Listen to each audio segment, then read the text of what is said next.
তাহলে গাছ বেশি দিন গাছ বাঁচে না।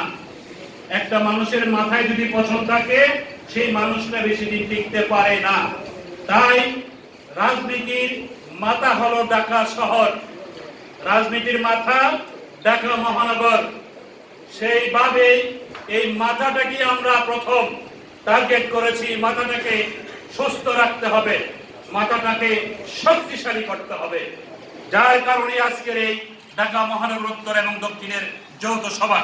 আমি কৃতজ্ঞতার সাথে স্মরণ করছি ঢাকা মহানগর দক্ষিণের সংগ্রামী সভাপতি সাইফুল ইসলাম, সাধারণ সম্পাদক ইসমাইল হোসেনকে, যারা আমাদের আজকের এই যৌথ সভাকে সফল করার জন্য বলিষ্ঠ ভূমিকা পালন করেছে।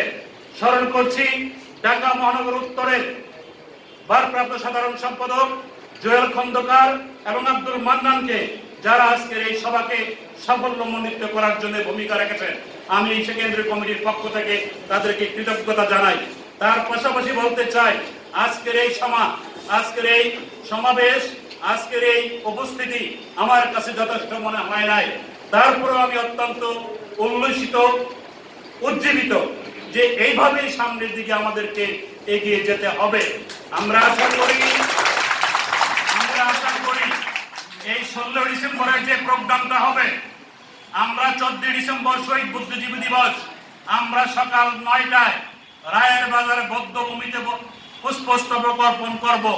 যাই যে থানাগুলো আপনারা আজকে উপস্থিত হয়েছেন, প্রত্যেক থানা থেকে কমপক্ষে 100 জন করে আমরা ওই দিন রায়ের বাজারে বদ্ধভূমিতে উপস্থিত থাকব এবং শহীদ বুদ্ধিজীবীদের স্মরণে আমরা পুষ্পস্তবক অর্পণ করব এবং স্থায়ী ওখানেই আমরা একটা পথসভা করব। আপনাদের এই উপস্থিতি আমার কাছ আমি আশা করি আপনাদের কাছ থেকে। পাশাপাশি আমরা 16 ডিসেম্বরের অনেক প্রোগ্রাম হাতে আসছে। আমরা 16 ডিসেম্বর সকাল 9টায় ধানমন্ডি 32-এ সর্বকালের সর্বশ্রেষ্ঠ বাঙালি জাতির জনক বঙ্গবন্ধু শেখ মুজিবুর রহমানের প্রতিকৃতিতে পুষ্পস্তবক অর্পণ করব। পরবর্তী সময়ে আপনাদের মতামতের ভিত্তিতে আমরা 2টি বা 3টি বাস নিয়ে জাতীয় স্মৃতিসৌধে যাব। সেখানে জাতির শ্রেষ্ঠ সন্তানদের উদ্দেশ্যে আমরা পুষ্পস্তবক অর্পণ করব এবং পরবর্তী সময়ে, যেটা বেলাল ভাই বলেছে, হয়তো আগের দিন অথবা ওই দিন আমরা ট্রাকে বিজয়ের গান, বঙ্গবন্ধুর ভাষণ, শেখ হাসিনার ভাষণ আমরা ওই দিন সারা দিন ব্যাপী আমরা ট্রাকের মধ্য দিয়ে আমরা পথসভা করব এবং আমরা সেই অনুষ্ঠানটাকে উদযাপন করব। আমি গত প্রেসিডিয়াম এবং সম্পাদক মন্ডলীর মিটিংয়ে বলেছিলাম, আজকে যারা আমরা এখানে উপস্থিত হয়েছি আমাদের সবার বয়স প্রায় 40-এর উপরে, 40-এর নিচের বয়স খুব কম। অনেকের বয়স 60, 65, 70-এর কাছাকাছি। আমি জানি না আপনারা এই স্বাধীনতার বিজয়ের সুবর্ণ জয়ন্তী আমাদের জীবনে আর কোনোদিন আসবে না। আমরা 100 বছর বিজয় উৎসব পাবো কিনা আমরা জানি না, কিন্তু আপনার জীবনের একটা শ্রেষ্ঠ অর্জন, শ্রেষ্ঠ ঐতিহাসিক ঘটনা এই বিজয়ের সুবর্ণ জয়ন্তী। সেই কারণে আমরা সিদ্ধান্ত নিয়েছিলাম গত মিটিংয়ে যে আমরা যেই সব নেতৃবৃন্দ আমরা আজকে উপস্থিত হব, আমরা শপথ করব এই বিজয় দিবসটাকে স্মরণ করে রাখার জন্য। সেই কারণে আমরা নিজেরা প্রত্যেকে কমপক্ষে 5টা, সর্বোচ্চ 10টা, তার উপরে যারা করতে পারে মিনিমাম 5টা 5 feet by 3 feet, 8 feet by 5 feet আকারের ফেস্টুন তৈরি করে আমরা ঢাকা শহরে লাগাবো বঙ্গবন্ধু সৈনিক লীগের নামে। আপনারা যার যার ছবি দিয়ে আপনারা নেতা হন। আপনাদেরকে আহ্বান আমাদের কেন্দ্রীয় কমিটির পক্ষ থেকে, আপনাদেরকে সমন্বয় করবে আপনাদের মহানগরের প্রেসিডেন্ট সেক্রেটারি। আমাদের কাছে ডিজাইন থাকবে, শুধু আপনি আপনার ছবিটা বসাই দিয়ে আপনার পদবি এবং নাম দিয়ে এই ফেস্টুনগুলো আপনারা তৈরি করবেন। এরকম একটা প্রোগ্রাম আমাদের হাতে আছে। সংগ্রামী সাথী ও বন্ধুরা, এই সুবর্ণ জয়ন্তীকে কালারফুল করার জন্য, রঙিন করার জন্য আমরা আরো প্রোগ্রাম হাতে নিয়েছি। সেটা হলো আমরা 50 পাউন্ডের একটা কেক 32 নম্বর আমরা কাটবো, বিজয় উল্লাস করব। আমরা 50টি বেলুন আকাশে উড়াবো, যেই বেলুনের মধ্যে লেখা থাকবে বঙ্গবন্ধু সৈনিক লীগ। আমরা সেই প্রোগ্রামটা সকালবেলা 32-এ ফুল দেওয়ার পরে আমরা হয়তো করার চেষ্টা করব, আপনাদের পার্টিসিপেশন সেখানে থাকবে। আপনারা শুনেছেন যে আমিও বলেছি যে এই 50 বছর কিন্তু আপনার জীবনে কোনোদিন আসবে না। আপনাদের কাছে একটা জিনিস আমি অনুরোধ রাখতে চাই, গত 1 থেকে 1.5 বছর থেকে বঙ্গবন্ধুর শতবর্ষ উদযাপন হচ্ছে। সেই উদযাপনকে কেন্দ্র করে রাষ্ট্রীয়ভাবে বিভিন্ন পয়েন্টে বঙ্গবন্ধুর শতবর্ষের মুরাল তৈরি করা হয়েছে। যদি পারেন আপনারা একা গিয়ে বাচ্চাকে নিয়ে বউকে নিয়ে ওই মুরালের সামনে একটি ছবি তুলেন যেখানে লেখা আছে বঙ্গবন্ধুর শতবর্ষ। এইটা কিন্তু এই মার্চের পরে আর থাকবে না। আপনাদের স্মৃতি থাকবে, আপনাদের সন্তান নাতি নাতনিরা দেখবে যে বঙ্গবন্ধুর শতবর্ষের পোস্টারের সামনে আমার বাবা দাদা চাচারা দাঁড়িয়ে আছে। সেই স্মৃতি চিন্তা করা যায় না, আপনি আর কোনোদিন সেটা পাবেন না। বঙ্গবন্ধুর শতবর্ষ আর কোনোদিন আসবে না। সেটা আমি করেছি, আমি উঠিয়ে রেখেছি, আমার বাচ্চাকে নিয়ে উঠাইছি, আমার ওয়াইফকে নিয়ে উঠাইছি। আপনারা সেটা করেন, বঙ্গবন্ধুকে ভালোবাসেন, এখানে অনেকেই সেটা স্মৃতি হিসাবে রেখেছে। সংগ্রামী সাথী বন্ধুরা, আমরা এই দাঁড়াচ্ছ কেন তুমি? আমরা আমাদের সংগঠন যেটা বঙ্গবন্ধু সৈনিক লীগ, সৈনিক বলতে অনেকে বুঝে যে এটা রাইফেল বন্দুক নিয়ে যারা যুদ্ধ করে সেই সৈনিক। আমাদের সৈনিক সেখানে সীমাবদ্ধ নাই। বঙ্গবন্ধুর আদর্শকে লালন করে ধারণ করে যারা নিজের জীবনকে বাজি রেখে বঙ্গবন্ধুর স্বপ্নের সোনার বাংলা নির্মাণে কাজ করতে চান, তারাই হলেন বঙ্গবন্ধুর সৈনিক, এবং সেই সৈনিকদেরকে নিয়ে আমরা কাজ করি। তাই সৈনিকদের 5টা জিনিস আমরা এখানে মূল মন্ত্র হিসেবে নিয়ে এসেছি। একটা হলো ঐক্য। আমাদের মূল মন্ত্রের মধ্যে 5টির মধ্যে প্রথম কাজটা হলো আমরা ঐক্যবদ্ধ হব। যে কথাটা আমাদের ইঞ্জিনিয়ার মুস্তাকিম সাহেব বলেছেন, নুরুল কবির বেলাল বলেছেন, ঐক্যবদ্ধ হতে হবে। ঐক্যবদ্ধের পরে যে কাজটা সেটা হলো শৃঙ্খলা। ঐক্যবদ্ধ হয়ে আমাদের শৃঙ্খল হতে হবে, শৃঙ্খলাবদ্ধ হতে হবে। তারপরে আমরা শান্তির দিকে ধাবিত হব, সেবার দিকে ধাবিত হব, শান্তির দিকে ধাবিত হব, আমাদের প্রগতি আসবে। আমাদের মূল মন্ত্র হলো সংগঠনের ঐক্য, শৃঙ্খলা, সেবা, শান্তি, প্রগতি।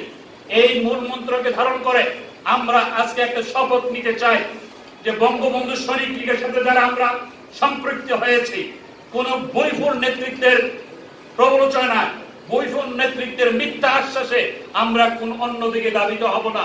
সেইভাবে কি আমরা ঐক্যবদ্ধ আছি? আপনাদেরকে একটা আশার বাণী শোনাতে চাই।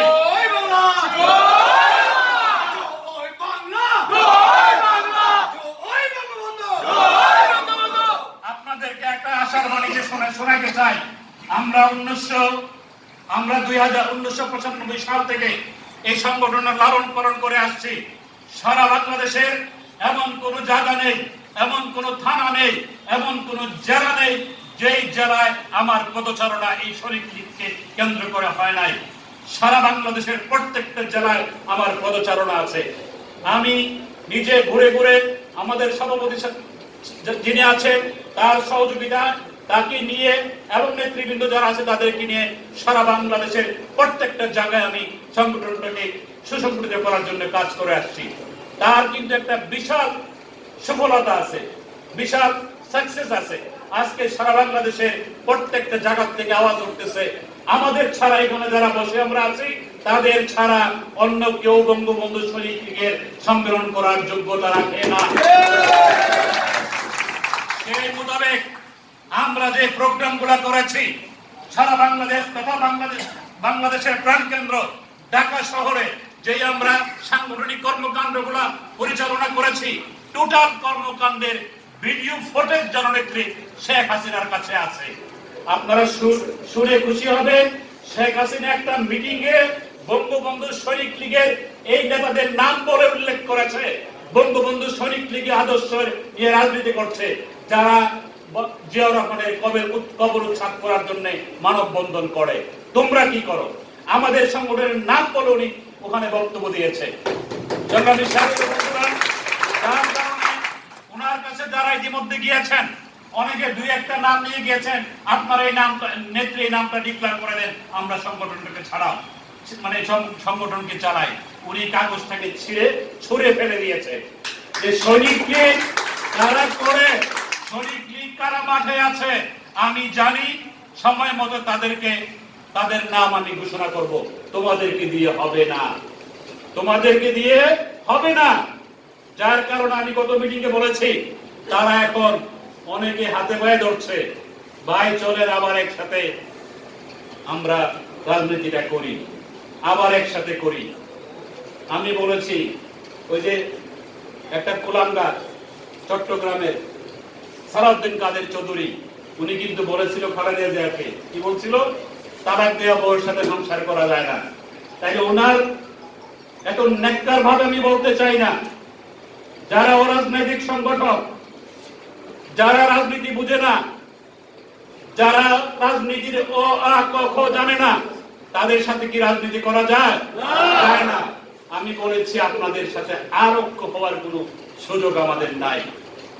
আমরা বঙ্গবন্ধু সৈনিক লীগের রাজনীতিটা বুঝি, রাজনীতি করে আসছি, রাজনীতি সামনের দিকে এগিয়ে যাব। আজকে আপনারা যারা উপস্থিত হয়েছেন, আপনাদের কি মনে হয় আমাদের কাছ থেকে আর কেউ হাইজ্যাক করতে পারবে?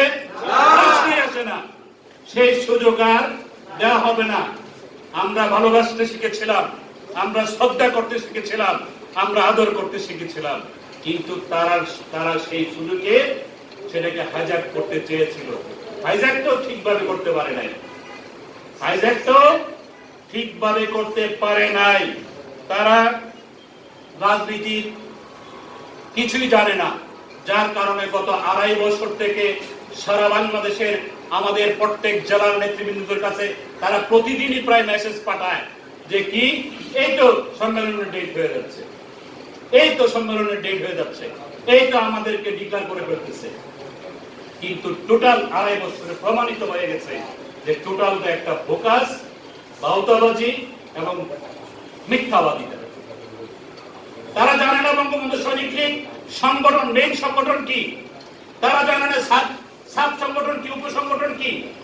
বঙ্গবন্ধু সৈনিক লীগের মেইন সংগঠন হলো সভাপতি, সাধারণ সম্পাদক, যে সংগঠনের ওন করে সেটা হলো মেইন সংগঠন। আর সম্মেলনকে কেন্দ্র করে একটা কমিটি গঠন করা হয়, সেটাকে বলা হয় সাব কমিটি। শুধু সম্মেলন সংক্রান্ত কার্যক্রমগুলো সেই সাব কমিটি করে। সেই সাব কমিটির স্বঘোষিত আহ্বায়ক হয়ে বসে আছেন একজন, স্বঘোষিত সদস্য সচিব হয়ে বসে আছেন একজন। অথচ বাংলাদেশ আওয়ামী লীগের পক্ষ থেকে, জননেত্রী শেখ হাসিনার পক্ষ থেকে, ওবায়দুল কাদেরের পক্ষ থেকে বা আওয়ামী লীগের দপ্তরের পক্ষ থেকে আনুষ্ঠানিকভাবে সম্মেলন প্রস্তুতি কমিটি ঘোষণা করা হয় নাই, ঘোষণা করা হয় নাই। যদিও ঘোষণা করবে, যেদিন ঘোষণা করবে আমাদের সাব কমিটি হবে সেটা, আমরা হলাম মূল কমিটি। জননেত্রী শেখ হাসিনা বাংলাদেশ আওয়ামী লীগের সভানেত্রী, ওবায়দুল কাদের সাধারণ সম্পাদক। যখন বাংলাদেশ আওয়ামী লীগের 3 বছর পর পর সম্মেলন হয়, তারা দুজন কিন্তু সম্মেলন প্রস্তুতির কমিটির আহ্বায়ক বা সদস্য সচিব হয় না। আহ্বায়ক সদস্য সচিব হল অন্যজন। শুধু 2 মাসের জন্য বা সম্মেলন শেষ হওয়ার দিন পর্যন্ত 1 মাসের জন্য সেই সাব কমিটিটা হয়। সেই সাব কমিটির কাজ হলো সম্মেলনকে কারে কিভাবে কোন জায়গায় রাখবে, কি গান বাজনা হবে, কে কি বক্তব্য দেবে, প্যান্ডেল কিরকম হবে, স্টেজ কিরকম হবে, সম্মেলন প্রস্তুতি কমিটির কাজ হলো সেইটা।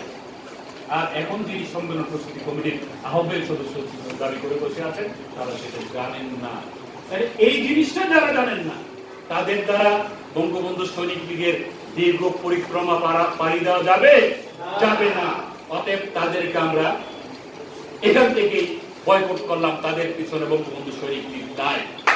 আবার নতুন করে সম্মেলনের তারিখ যখন ঘোষণা করা হবে, আমাদেরকে নিয়ে আবার নতুন করে সম্মেলন প্রস্তুতি কমিটি ঘোষণা করতে হবে। যারা বঙ্গবন্ধু সৈনিক লীগকে সামনের দিকে এগিয়ে নিয়ে যেতে পারবে, তাদের দিয়ে বঙ্গবন্ধু সৈনিক লীগের সম্মেলন প্রস্তুতি কমিটি ঘোষণা করা হবে। সেইভাবে আমরা একটা প্রস্তাবিত কমিটি আমরা জননেত্রী শেখ হাসিনার কাছে পৌঁছে দিয়েছি এবং উনি সেটা রিসিভ করেছেন। আপনারা জানেন, আমরা কিছুদিন আগে গত 25শে সেপ্টেম্বর আমরা জননেত্রী যেদিন পার্লামেন্টে বক্তব্য দিলেন যে জিয়াউর রহমানের কবর এখানে, জিয়াউর রহমানের নামে কোনো কবর এখানে নাই, এটা একটা ভাওতাবাজি, সারা জাতির সাথে তারা ভাওতাবাদী মিথ্যাচার করেছে। জিয়াউর রহমানের কবর ওখানে নাই, আমরা সেই কবরকে উচ্ছেদ করব। পার্লামেন্টে বক্তব্য দেওয়ার পরের দিনে আমি সিদ্ধান্ত নিলাম যে বঙ্গবন্ধু সৈনিক লীগ এই পার্লামেন্ট ভবনের সামনে একটি মানববন্ধন করবে, সকল কবর অপসারণ এবং লেকের মধ্যে যে ব্রিজটা আছে সেটা অপসারণ করার জন্য। আমরা 25 তারিখে, সেপ্টেম্বরের 25 তারিখে বিশাল 300 ফিট ব্যানার দিয়ে ঢাকা মহানগর উত্তর দক্ষিণের সহযোগিতা আমরা বিশাল একটা মানববন্ধন করলাম। সেখানে SB, DB, NSI, DB, RAB সবাই রেকর্ডিং করে সেই ফুটেজগুলো নেত্রীর কাছে পৌঁছে দিয়েছে। নেত্রী সাংঘাতিকভাবে খুশি হয়েছেন যে আমার বক্তব্যকে সাপোর্ট করে একমাত্র বঙ্গবন্ধু সৈনিক লীগ সেই কার্যক্রমটা করেছে, আর কেউ কোনো সংগঠন করে নাই। বাইরে টিভি, বাইরে কি করে রেকর্ড করছে, এবং বিদেশেও বিবিসি, সিএনএন সেই রেকর্ডিংটা করেছে। আমরা চিন্তাই করতে পারি নাই স্যাটেলাইটের মাধ্যমে তারা সেই রেকর্ডিংটা করেছে, সেটা বাইরেও প্রচারিত হয়েছে। আপনারা অত্যন্ত ভাগ্যবান যে আমরা এত বড় একটা কাজ করে ফেলেছি। আমরা কিন্তু বুঝতে পারি নাই এই কাজটা কত বড়, কিন্তু বিশাল কাজ হয়ে গেছে। সারা বাংলাদেশে এখানে অনেক মুরব্বীরা আছেন, মুক্তিযুদ্ধের সময় যারা মুক্তিযুদ্ধ করেছে তারা জানতো না আর ঘরে ফিরে আসবে কিনা, তারা জানতো না তার মায়ের ডাক আর শুনবে কিনা, তারা জানতো না স্ত্রীর ভালোবাসা তারা আর পাবে কিনা। তারা যুদ্ধ করে দেশটাকে স্বাধীন করেছে, 30 লক্ষ শহীদ হয়েছে। আজকে যেই রক্তের বিনিময়ে বাংলাদেশ, যেই রক্তের বিনিময়ে এই পার্লামেন্ট ভবন, সেই পার্লামেন্ট ভবনের সেই মুক্তিযোদ্ধাদের লাশ আজকে বিভিন্ন বনজঙ্গলে কবর হয়ে আছে। অথচ 1971 সালে সবুর খান, যিনি পাকিস্তানি শাসককে পরামর্শ দিয়েছিলেন যে বাঙালিদেরকে 5-6 লক্ষ বাঙালি যদি তোমরা মেরে ফেলতে পারো, বাঙালিরা স্বাধীনতার স্বপ্ন দেখবে না, স্বাধীনতার কথা বলবে না। সেই মোতাবেক 1971 সালের 25শে ডিসেম্বর, যেটাকে আমরা 25শে মার্চ, যেটাকে আমরা কালো রাত্রি বলি, এক রাত্রি প্রায় লক্ষাধিক মানুষকে তারা হত্যা করেছিল এই সুবর খানের পরামর্শে। এই সুবর খানের লাশ আমাদের মুক্তিযুদ্ধের রক্তের বিনিময়ে অর্জিত এই পার্লামেন্ট ভবনের পশ্চিম পাশের দক্ষিণ কোণারে তার লাশ অবস্থান করছে। চিন্তা করা যায়, আপনারা চিন্তা করেন, সেই সময় যদি মুক্তিযোদ্ধারা হেরে যেত, সেই সময় যদি মুক্তিযুদ্ধদের হারায় ফেলতে পারত পাকিস্তান, আপনি কোথায় থাকতেন? আমরা কোথায় থাকতাম? মুক্তিযুদ্ধদের পরিবার কোথায় থাকতো? আমি জানি না, আরো প্রায় 1-1.5 কোটি লোককে তারা হত্যা করে ফেলত। মাত্র 1 সপ্তাহের মধ্যে মুক্তিযুদ্ধ যদি আমরা হেরে যেতাম, 1 সপ্তাহের মধ্যে 1-1.5 কোটি লোক তারাও হত্যা করত। এবং তাদের যে দোসর ছিল বাংলাদেশে, এই রাজাকার আর বদরান খান, তারা ঘরে ঢুকে ঢুকে আপনার মা, বাবা, ভাই, বোন সবাইকে হত্যা করত। আমাদের জাতির জনক বঙ্গবন্ধু শেখ মুজিবুর রহমানের বিশাল হৃদয়, উনি মাফ করে দিলেন, কিন্তু বললেন যারা চিহ্নিত রাজাকার, যাদের বিরুদ্ধে নির্দিষ্ট অভিযোগ আছে, তাদেরকে উনি ক্ষমা করেন নাই। চিন্তা করা যায়, সেই শাহজিবুর রহমান তার লাশ পার্লামেন্ট ভবনের সামনে, সেই মশিউর রহমান জাদু মিয়া তার লাশ পার্লামেন্টের ভবনের সামনে, যিনি বঙ্গবন্ধুকে হত্যা করার জন্য প্ররোচনা দিয়েছেন, যিনি কি বঙ্গবন্ধু হত্যাকাণ্ডের সবচেয়ে বেশি বেনিফিশিয়ারি, সেই জিয়াউর রহমানের লাশ একটা ডিজাইনকে নষ্ট করে দিয়ে তার লাশ, তথাকথিত লাশ, এখানে একটা বাক্স এনে শুয়ে দেওয়া হয়েছে। আমরা এই বঙ্গবন্ধু সৈনিক লীগ আজকে যত সভা থেকে ঘোষণা করতে চাই, আমরা সেই মানববন্ধন আমরা ঘোষণা করেছিলাম যে 16 ডিসেম্বর 1971 থেকে 2021 50 বছর পূর্তির আগে, বিজয়ের পূর্তির আগে যদি এই তথাকথিত জিয়াউর রহমানের কবর এবং লেকের পাড় থেকে ব্রিজ পাশাপাশি এই দক্ষিণ পশ্চিম কোণের যে লাশগুলো আছে রাজাকারদের, সেই লাশগুলো যদি অপসারণ করা না হয়, বঙ্গবন্ধু সৈনিক লীগ সফল কোরাল নিয়ে জিয়াউর রহমানের আমরা স্থাপনা ভেঙে ফেলবো। 16 তারিখের পর আমরা 16 তারিখ পর্যন্ত আমাদের স্মারকলিপি প্রধানমন্ত্রীর কাছে দেওয়া আছে। 16 তারিখ পর্যন্ত আমরা স্পিকারের কাছে আমাদের স্মারকলিপি দেওয়া আছে। আমরা নিয়মতান্ত্রিক ভাবে আন্দোলনটা করতে চাই। আমরা এই আন্দোলনটা সারা বাংলাদেশে ছড়িয়ে দেব। আমরা 16 তারিখের পরে ঘোষণা করব কোন দিন আমরা জিয়াউর রহমানের কবর দাও কোরআন খুন্তি নিয়ে ভাঙতে যাব। আপনারা সেদিন উপস্থিত থাকবেন। প্রত্যেকের কাছে জায়গা থাকবে, কোরাল থাকবে, কোদাল থাকবে, শাবক থাকবে। আমরা ব্রিজ ভেঙে ফেলবো, আমরা জিয়াউর রহমানের সেই স্থাপনা ভেঙে ফেলবো। সংগ্রামী সাথী ও বন্ধুরা, আজকে যারা এই বঙ্গবন্ধু সৈনিক লীগকে নিয়ে মিথ্যাচার করছেন, আপনারা তাদেরকে চিনেন। তাদের নাম আমি নিতে চাই না, তাদের নাম নিয়ে আমি তাদেরকে উচ্চ আসনে বসাইতে চাই না। আমি একটা জিনিস বলতে চাই, এই গত 5 দিন 7 দিন থেকে 10 দিন থেকে আমার পায়ে ধরা বাকি।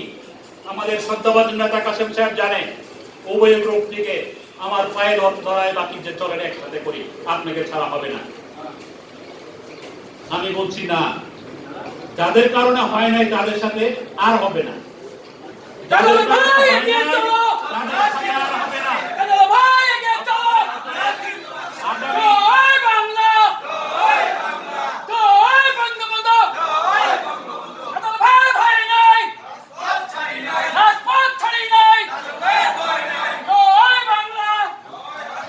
আমি ভয় পাই না, নাজর ভাই ভয় পায় না। 40 বছরের উপরে রাজনীতির সঙ্গে জড়িত বেলাল ভাই জানে, 1983 সালের 14 ফেব্রুয়ারি একসাথে মজিদ খানের শিক্ষানীতির বিরুদ্ধে আন্দোলন করতে গিয়ে ঢাকা বিশ্ববিদ্যালয়ের শিক্ষা ভবনের সামনে মাথায় গুলি খেয়েছি। লাশের সাথে আমাকে ফেলে দেওয়া হয়েছিল। 81 সালে জননেত্রী যে বাংলাদেশ আসার পর তার সফর সঙ্গী হয়েছে। 87 সালে 10ই নভেম্বর এই নূর হোসেন আমার চোখের সামনে দিয়ে বুকে পিঠে দেখা গণতন্ত্র মুক্তিবাদ সুরাজার নিপাত আমার চোখের সামনে দিয়ে, আমি তখন সচিবালয়ে গেলাম, আন্দোলনের সচিবালয়ের দক্ষিণ গেটের মধ্যে দাঁড়ানো, আমরা ছাত্র সংগ্রাম পরিষদের অনেক নেতৃবৃন্দ, আমার চোখের সামনে দিয়ে নূর হোসেন 4-5টা ছেলে সহ হেঁটে যায় স্লোগান দিতে। তখন চোখে পড়লো এইটাই মানব দেহের প্রথম বিকাশ স্লোগান। যতক্ষণ নূর হোসেনকে দেখা গেল আমি তাকিয়েছিলাম, তার 10-15 মিনিটের পরে দেখলাম একটা রিক্সা করে 2 জন ছেলে নূর হোসেনের গলিবিদ্ধ লাশ নিয়ে ঢাকা মেডিকেল কলেজের দিকে যাচ্ছে আমার চোখের সামনে দিয়ে। এই 10ই নভেম্বরের পর 28শে নভেম্বর আরেকটা প্রোগ্রাম ছাত্র সংগ্রাম পরিষদ থেকে দেওয়া হলো 1987 সালে। সেটা হলো পার্লামেন্ট ভবন ঘেরাও। পার্লামেন্ট ভবন ঘেরাও করতে গিয়ে ফার্ম গেট যে সিনেমা হল কিনা আনন্দ সিনেমা হলের পাশে আমরা ছাত্র সংগ্রাম পরিষদের মিছিল ওখানে যখন যাচ্ছিলাম, সেখানে দুদিক দিকে পুলিশ ব্যারিকেড দিয়ে আমাদেরকে বেদরম পিটানো, যেটাকে আমার মাথায় এখনো সেই ক্রস ডাক্তার রাইফেলের বাড়ি আছে। ভয় পাওয়ার লোক কাজল না। আর আপনারা যেহেতু আছেন, আর কোনো ভয় আছে?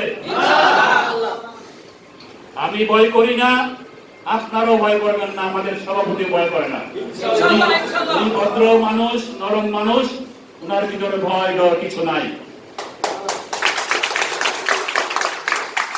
তারপরে আমাদের আরেক সেনাপতি খন্দকার নুরুল কবির বেলাল, কণ্ঠ দেখছেন, বক্তব্য তো দেয় নাই। বক্তব্য দিলে পাগল হয়ে যাবে সবাই। যখন বড় মাঠ হবে এই নুরুল কবির বক্তব্য দেবে, দেখবেন কি অবস্থা। আমি জানি তার সম্পর্কে, আমার অত্যন্ত শ্রদ্ধাভাজন নেতা, যার রক্তে আওয়ামী লীগের নাম নিশানা প্রবাহিতমান, যার বাবা ঢাকা নবাবগঞ্জের ফাউন্ডার আওয়ামী লীগের সভাপতি। উনি কিছুদিন আগে ইন্তেকাল করেছেন, আমরা তার আত্মার মাগফিরাত কামনা করছি। অতএব আমি কিন্তু আপনাদেরকে বলি, 2019 সালের শেষে আমি ব্যক্তিগতভাবে সারা বাংলাদেশের বঙ্গবন্ধু সৈনিক লীগের সকল নেতা কর্মীদের একত্রিত করে সম্মেলনের জন্য উদ্যোগ নিয়ে সম্মেলনের তারিখ নিয়ে এসেছিলাম। 2020 সালের 15 ফেব্রুয়ারি আমাদের সম্মেলন হওয়ার কথা ছিল, কিন্তু সামান্য সদস্য সচিব আহ্বায়ক এই লোকটা এখনকার নেতৃত্ব সামলাইতে পারে নাই। তারা এটা নিয়ে কামড়াকামড়ি করে সংগঠনটাকে দ্বিধাবিভক্ত করে ফেললেন। সত্যিকার অর্থে আমি একা পড়ে গেলাম। একটা লোক শুধু আমার সাথে ছিল, সে হলো রাসেল মুন্সি সেই সময়টায়। এবং অনেকের সাথে আমার কথা হতো, অনেকে বলতো কাজল ভাই আপনার সাথেও আছি, কাজল ভাই আপনার সাথে আছে, আপনি চিন্তা করেন। আমি বললাম আমি তো চিন্তা করি না, আমি শুধু তখন ফেসবুকে রাজনীতিটা করেছি, শুধু ফেসবুকে রাজনীতিটা করেছি। যারা এদিক সেদিক ছোটাছুটি করেছিল সবাই এখন পায়ে ধরতে চায়। তাই আপনাদেরকে বলি, রাজনীতি যদি সঠিকভাবে করতে পারেন, রাজনীতি যদি ন্যায় নীতি নিয়ে করতে পারেন, রাজনীতি যদি লোক লালসার ঊর্ধ্বে থেকে রাজনীতি করতে পারেন, আপনার কাছে সবাই আসতে বাধ্য এবং জননেত্রী শেখ হাসিনা আপনাকে ডাকতেও লাগবে।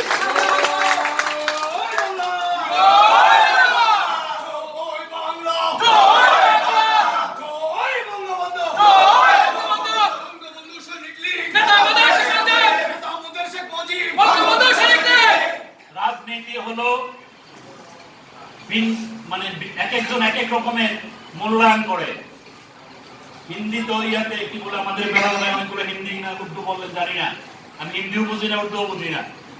ইন্ডিয়ার একটা সিনেমাতে দেখলাম মাঝে মধ্যে দেখতাম, একজন ডায়লগ দিচ্ছে অনুপম খের, মনে না কে, অনুপম খের, সে বলছে রাজনীতি হামারা কাম নেই, সির্ফ রাজ করো নীতি নেই। তাইলে যারা নীতি নাই রাজ করতে আসে তারা কি রাজনীতিতে টিকে? টিকে না। আমরা নীতি নিয়ে রাজনীতি করতে এসেছি, আর এইসব বইপুররা রাজ করতে এসেছে, এই সংগঠনটাকে বিক্রি করতে এসেছে। তাই তারা বেশি দিন টিকার কথা না, আর টিকেও নাই। আমি আপনাদের সামনে ঘোষণা করতে চাই, দৃঢ় কণ্ঠে ঘোষণা করতে চাই, রাজনীতিতে ছিলাম, আছি, থাকবো এবং আপনাদেরকে নিয়ে থাকবো, আপনাদেরকে নিয়ে থাকবো। অতএব কাজল ভাই ভয় নাই, স্লোগান দেওয়া দরকার নাই, দরকার আছে? আমি 32-এ দাঁড়ায় আছি, 32-এ আমরা ফুলতে দেখলাম বঙ্গবন্ধু সৈনিক লীগ, রাসেল মুন্সি আমার সাথে প্রথম কাতারের দিকে, কাশেম ভাই ভদ্রলোক মানুষ হোটেলের যাতে বসান খেলা থেকে আপনি বসে থাকেন, তখন উনি প্রায় অসুস্থ পর্যায়ে বসে আছেন, আমরা মিছিলে অনেক লোক ছিলাম। হঠাৎ করে পান্তপথের মোড় থেকে একটু ভিতরে একটা হোটেলে জঙ্গি ধরা পড়েছে, সেখানে র্যাব অপারেশন করতেছে জঙ্গিটাকে রিকভার করার জন্য, রেস্কিউ করার জন্য। আমার আশেপাশে প্রায় 60-70 জনের মতো পুলিশ রাইফেল নিয়ে দাঁড়ায় আছে। হঠাৎ করে বিকট শব্দ, যে বোমাটা বুলন্দের কাছে সেটা আওয়াজ ফেটে গেল। ফেটে যাওয়ার পরে পুরো হোটেলের বারান্দাটা নিচে পড়ে গেল। আমার সামনে দেখলাম বন্দুক পড়ে আছে, পুলিশ নাই, লোক নাই, সবাই তো। রাসেল ভাই টান দিয়ে বললাম রাসেল স্লোগান ধরো, আমি দিতেছি। আমি স্লোগান দিলাম, স্লোগান দেওয়ার সাথে সাথে আবার পরিপূর্ণ পুলিশ ধরে এসে আমার বন্দুক। এখন এরকম সৈনিক হয়ে হবে না, একজন যদি থাকি আদর্শ এবং ন্যায় নীতি দিয়ে থাকবো, রাস্তা দ্বারা যুদ্ধ করবো। যার কারণে বীর শ্রেষ্ঠ মাত্র 7 জন হয়েছে, সারা বাংলাদেশের সবাই বীর শ্রেষ্ঠ হয় নাই, বীরোত্তম হয়েছে, বীর প্রতীক হয়েছে, বীর বিক্রম হয়েছে। বীর শ্রেষ্ঠ যেমন নূর মোহাম্মদ, তার পিছনে প্রায় 60 থেকে 70 জন মুক্তিযোদ্ধা, স্ট্যান্ড গান, তার পায়ে গুলি লেগে গেছে। পাঞ্জাবিরা প্রায় 500-700 পাঞ্জাবি অলরেডি সামনের দিকে মুভ করছে। সে একাই স্ট্যান্ড মানে এলএমজি ব্রেল গুলা নিয়ে, ব্রেল মানে চেইনের যে গুলিগুলা, দাঁড়ায় বলছে তোমরা আস্তে আস্তে পিছাও, আমি একা দাঁড়ায় আছি। তার পা ঝাঁঝরা হয়ে গেছে, সে গুলি করছে একা। যতক্ষণ তার কাছে গুলি ছিল একা দাঁড়ায় গুলি করছে, তার পিছনে সব সাথীদেরকে সে মানে সেফ জায়গায় পাঠিয়ে দিয়েছে। সৈনিক হলে সেই রকম হতে হবে।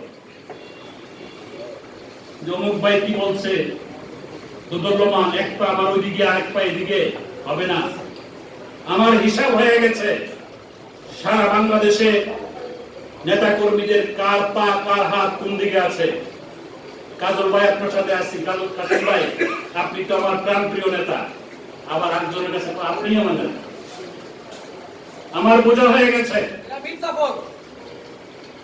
অতএব আল্লাহ যা করে ভালোই করে।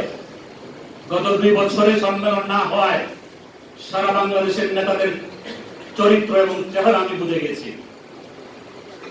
জানি না কি হবে, আদর্শিক সংগঠন গড়ে তুলব। বঙ্গবন্ধুর স্বপ্নের সোনার বাংলা বিনির্মাণে জননেত্রী শেখ হাসিনার হাতকে শক্তিশালী করার জন্য যা করা দরকার এই বঙ্গবন্ধু শহীদ লীগ করবে। বঙ্গবন্ধু শহীদ লীগ শেখ হাসিনার ব্যাংকট হিসেবে দাঁড়িয়ে থাকবে। কাশেম ময়দানে আরেকটা ঘটনা না বললে নয়। আমি এই অদম কাজল 2001 সাল 2001 বাংলাদেশ আওয়ামী লীগকে চক্রান্ত করে হারিয়ে দেওয়া হলো। বাংলাদেশ আওয়ামী লীগ নিশ্চিত ছিল যে 2001 সালে পাস করবে এবং পাসও করেছিল। 173টা সিট পেয়েছিল 2001 সালে বাংলাদেশ আওয়ামী লীগ। উল্টে দেওয়া হয়েছে প্রশাসনিক কোর মধ্য দিয়ে। এই যে বেলা এলাকায় নুর আলী সাহেব, আমি নুর আলী 2টা মিটিংয়ে বক্তব্য দিয়েছি। 2 মিনিটে বক্তব্য দেওয়ার পর আমার কাছে 50,000 টাকা দিচ্ছে যে আপনি টাকায় দেবেন। 50,000 টাকা এটা খরচ করে 2 মিটিংয়ে বক্তৃতা বেরোলে জানেন। নুর আলী সাহেব পাস করছিল, তার ভোটের বাক্স নদীতে পাওয়া গেছে। 2001 সালে দুজনে পাস করছিল। 2001 সালে নির্বাচনের পরে সারা রাত্র টিভি দেখতেছি, ঘুম নাই। কি ব্যাপার? 20টা বিএনপি, 1টা আওয়ামী লীগ, 40টা বিএনপি, 2টা আওয়ামী লীগ, 60টা বিএনপি, 1টা আওয়ামী লীগ। মাথা খারাপ। সারা বাংলাদেশে কি দেখলাম এই ঘুরে ঘুরে নির্বাচনে। আর কি হলো? ঘুম নাই সারা রাত্র। ভোরবেলা উঠে চলে আসলাম ধানমন্ডি সুধা সদনে, নেত্রীর বাসায়। এসে দেখি 1-2টা পুলিশ মানে রাইফেলটা মাথায় মানে দুইটা ঘুমাইতেছে জিমায়। নেত্রীর বাসায় কোনো লোক নাই। রাত্রে 3টা পর্যন্ত নেত্রীর বাসায় লক্ষ লক্ষ লোক। সেদিন যদি নেত্রীকে ওখানে অ্যাটাক করে মেরে ফেলার মতো কোনো লোক নাই। আমি যাওয়ার পরে আমি তখনকার সময় আমাদের সংগঠনের সভাপতি বজরুর রহমানকে ফোন দিলাম, ভাই নেত্রীর বাসায় কোনো লোক নাই, এই অবস্থা। আসলে ভাই মনে আছে ঘটনা? এই অবস্থা। তো বজরুল ভাই আমাকে বললো, বজরুল ভাই কিন্তু পরীক্ষিত নেতা আওয়ামী লীগের, সাংগঠনিক বা অনেক দুর্বল সংগঠন হিসাবে, কিন্তু সত্যিকার অর্থ উনি পরীক্ষিত নেতা। বলে তুই থাক, আমি আসতেছি। সেও আসলো, আসে দেখে আসলেই কোনো লোক নাই। সবাই মুখে গামছা বেঁধে মুখ ঢেকে পালাইলো। রাত্রেবেলায় অনেকে বিদেশ চলে গেছে এই হাইব্রিড নেতারা। নেত্রী বাসায় আমরা গিয়ে বসলাম। বসার পর নেত্রী 9:30 উপরে নেমে, এর মধ্যে আমাদের শরীফ লীগের প্রায় 20-25 জন চলে আসলো। কাশেম মুন্সি আসলো, কাশেম ভাই আসলো, আরো অনেক কিছু আসলো। নেত্রীর উপর থেকে নেমে খুব কান্না জড়িত কণ্ঠে বলতো,